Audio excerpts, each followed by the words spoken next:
গত শুক্রবারে আমাদের মসজিদে পুলিশ এসেছিল, আপনারা জানেন না?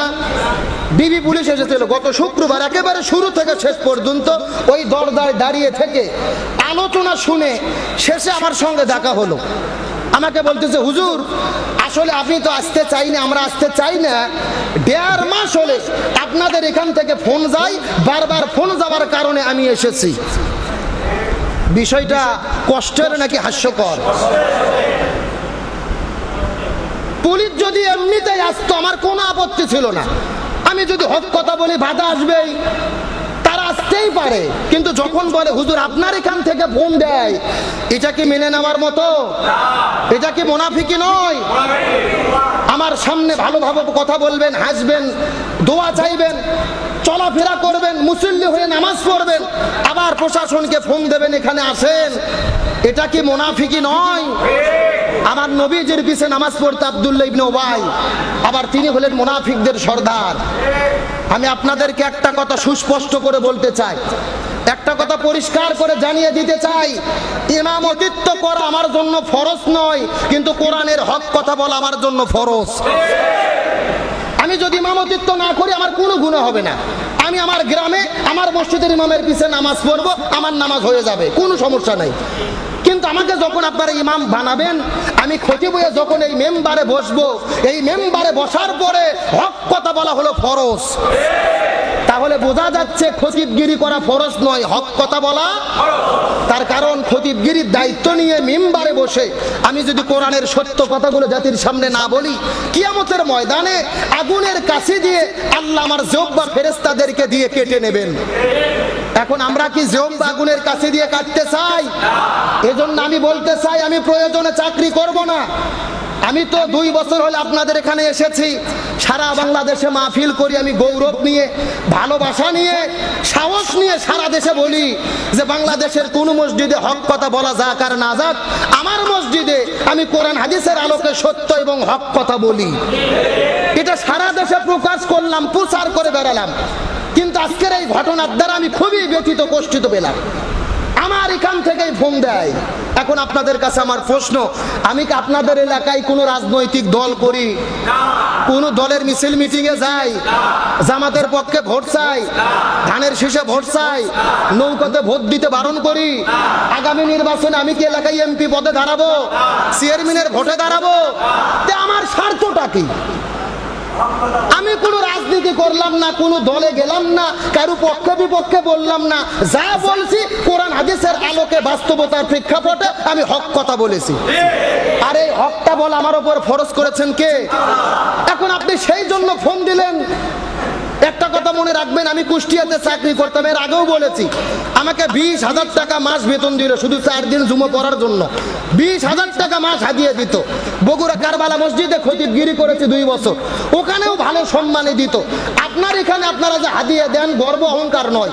আমি এই যে আমার 2টা ক্যামেরাম্যান আছে, আমাদের যাতায়াত খরচাই হয় না। আমি এখানে আসি শুধু আপনাদের ভালোবাসায়। আমি 6 মাস ওয়াজ করি, 6 মাস মাহফিল থাকে, সারা রাত ওয়াজ করে ফজর নামাজ পড়ে ঘুম পারি। জুমার নামাজ পড়ানটা আমার জন্য কষ্টকর। আমি ফজর নামাজ পড়ে ঘুমাই, এবার 9টার দিকে ঘুম থেকে উঠে মসজিদে আসতে হয়, তারপরেও কষ্ট করে আসি। আপনারা আমাকে মহব্বত করেন, ভালোবাসেন, কিন্তু ভালোবাসার জায়গায় আপনারা এত বড় আঘাত আনবেন, আমি এই বিষয়টা বুঝতে পারি নাই। এজন্য আমি অনুরোধ করে বলবো, যে কোনো দল আপনারা করতে পারেন। আমার মসজিদে আপনারা 500,000 লোক নামাজ পড়েন, আপনাদের দোয়ায় গর্ব অহংকার নয়। বিভিন্ন মিডিয়া পেজে, ফেসবুক, ইন্টারনেট, ইউটিউবে আমি যখন আলোচনা করি, লক্ষ লক্ষ মানুষ আমার আলোচনা দেখে, এটা গর্ব অহংকার নয়, আপনাদের ভালোবাসা, দোয়া। বিভিন্ন বড় বড় টেলিভিশন আমাকে ফোন দিচ্ছে প্রোগ্রাম করে নেওয়ার জন্য। গত মাসে গিয়েছিলাম ডিবিসিতে এবং চ্যানেল 24-এ কিছু প্রোগ্রাম আমার থেকে করে নিয়েছে। আজকে সকাল 10টায় একটা প্রোগ্রাম প্রচার হয়েছে, প্রত্যেক শুক্রবার সকাল 10টায় তারা আমার প্রোগ্রাম প্রচার করবেন যদি আমি টাইম দিই। বিভিন্ন পেজে যখন আমি টক শো করি, আপনাদের মতো ছুটকে ফাটকে নেতা নয়, বড় বড় সরকার দলীয় এমপি, মন্ত্রী, বিসিএস ক্যাডার, ব্যারিস্টার, উকিল আমার সঙ্গে বসে টক শো করে। তারা তাদের কথা বলে, আমি কোরআন হাদিস দিয়ে সংবিধানের আলোকে কথা বলি। তর্ক বিতর্ক চলতেই পারে, এরই নাম হলো গণতন্ত্র। তাহলে ওখানে এমপি মন্ত্রীর সামনে আমি যেই কথা বলি, একই কথা আসে আপনাদের সামনে বলি। আমি এমপি মন্ত্রীর সামনে কথা বলে নিরাপদ, আপনাদের কাছে কথা বলে নিরাপদ নয়। তা আপনাদের আমাকে নামাজ পড়াই আমার লাভটা কি? কতটা কষ্টের ঘটনা আপনি চিন্তা করতে পারেন। 2 বছর হলে নামাজ পড়াচ্ছে। আরে ভাই, আমার ব্যাপারে যদি কথা থাকে, মন্তব্য থাকে, আমাকে সরাসরি বলেন, আমি আসবো না। মসজিদ কমিটি আছে, তাদেরকে বলে দেন। কিন্তু তা না বলে উপরে উপরে ভালো থাকবেন, আবার তলে তলে ষড়যন্ত্র করবেন।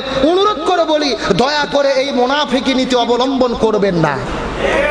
এই মুনাফিকি নীতি থেকে ফিরে আসুন। আজকে আপনার একটা ভুল সিদ্ধান্ত, ষড়যন্ত্রের কারণে মসজিদের ইমাম এবং খতিব যদি চলে যায়, যদি মসজিদের ইমাম কষ্ট পেয়ে চলে যায়, আপনাদেরকে দুনিয়াও লাঞ্ছিত হতে হবে, আখিরাতে শাস্তি তো আছেই। সবার কাছে আপনারা অপমানিত হবেন। দয়া করে রাজনীতি যে কোনো দল আপনারা করতে পারেন, এই বিষয়ে এমন কোনো বিষয় সিদ্ধান্ত আপনারা নেন না যাতে করে আমি আপনাদের মসজিদ ছেড়ে যেতে বাধ্য হই। অনুরোধ করে বলবো, এমন কোনো ঘটনা যেন না ঘটে। পুলিশ আসুক, র্যাব আসুক, আমার কোনো আপত্তি নেই, কিন্তু ওরা যেন এসে আমাকে এটা না বলে যে হুজুর আপনার লোক এখানকার ফোন দিছে।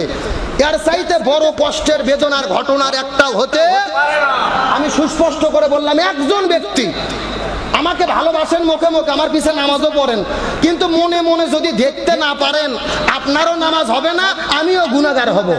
শরীয়তের ফায়সালা। আমাকে মনে মনে দেখতে পারেন না, অথচ আমার পিছে নামাজ পড়েন, আপনার নামাজ হবে না আর আমিও গুনাহগার হব। সুতরাং মনের মধ্যে আমার ভেতরে হিংসা না রেখে সরাসরি কমিটিকে বলেন, আমি যাতে এক পায়ের ওপর খাড়া, এখান থেকে চলে যাব। আল্লাহ রহমত রেজেকের ব্যবস্থা কে করে? আল্লামা সাইদিকে নিয়ে দোয়া করে অন্তত 200 নিয়মের চাকরি গেছে এই গত 2 মাসে। একজনও বসে নেই। আমি সবার সঙ্গে যোগাযোগ করেছি। যে 2তলা মসজিদে চাকরি করত, সে এখন 4তলা পেয়ে গেছে। সুবহানাল্লাহ কোন। আমাদের ফিরোজ আহমেদ আনসারী ভাইকে মসজিদ থেকে বের করে দিয়েছিল। গতকালকে আল্লামা সাইদির ছেলে শামীম সাইদি ভাই, আমাদের একই সঙ্গে লাইভ টক শো প্রোগ্রাম ছিল, উনি ঘোষণা দিয়েছে, চলে আসেন আল্লামা সাইদি ফাউন্ডেশনের মসজিদেই আপনাকে চাকরি দেওয়া হবে। সুবহানাল্লাহ কোন। সুতরাং এগুলো ষড়যন্ত্র করে লাভ নেই।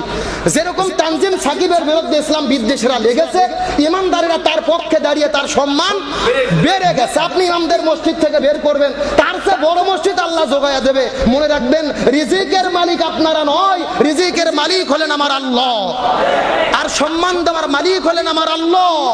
আর আল্লাহ যাকে সম্মানিত করে, তার বিরুদ্ধে ষড়যন্ত্র করে কেউ অপমান করতে পারে না। সারা বাংলাদেশের মানুষ যদি কারু পাও ধরে নিচ দিকে টানে, আর আল্লাহ যদি উপর থেকে তার কুদরতি হাত উপর দিকে টানে, ও উপরে যাবে না নিচে আসবে? আপনি আমি হিংসা করে করব কি, অহংকার করে করব কি, ষড়যন্ত্র করে করব কি? একটা কথা মনে রাখবেন, আপনাদের দোয়ায় আমি কথা বলি সাম্প্রতিক সকল বিষয়ে কোরআন হাদিসের আলোকে। তবে আজগবি যেটা বলা যাবে না এমন বক্তব্য আমি দেই না। আমি আপনাদের দোয়াই মাদ্রাসায় পড়াশোনা শেষ করার পাশাপাশি ঢাকা কলেজ, ঢাকা ইউনিভার্সিটি, প্রাচ্যের অক্সফোর্ড খ্যাত ঢাকা বিশ্ববিদ্যালয় থেকে রাষ্ট্রবিজ্ঞান নিয়ে মাস্টার্স করেছি, অনার্স করেছি। পুরো সংবিধান আল্লাহ রহমত আমার আয়ত্ত আছে, আলহামদুলিল্লাহ। ওই সংবিধানের আলোকে বাংলাদেশের কোন বিষয় কতটুকু বলা যায়, রাষ্ট্র আমাকে কতটুকু অধিকার দিয়েছে, আমি ততটুকুই বলি, তার বাইরে এক বিন্দু বলি না, আমার শিক্ষার আলোতে বলি। সুতরাং অনুরোধ করে বলবো, যা বলি কোরআন সুন্নাহ রাষ্ট্রের অধীনে সচেতনতার জন্য ইমানের দায়িত্ব নিয়ে বলি। দয়া করে দলীয় দৃষ্টিকোণ থেকে নেবেন না। হীনমন্যতায় যদি ভোগেন, আপনিও ধ্বংস হবেন, পরিবার ধ্বংস হবে, ইমান আমল যাবে, দুনিয়া আখিরাতে আপনি লাঞ্ছিত হবেন। আল্লাহ রাব্বুল আলামিন আমাদের সকলকে ইমানের সঠিক বুঝ দান করুক, বলেন আমিন।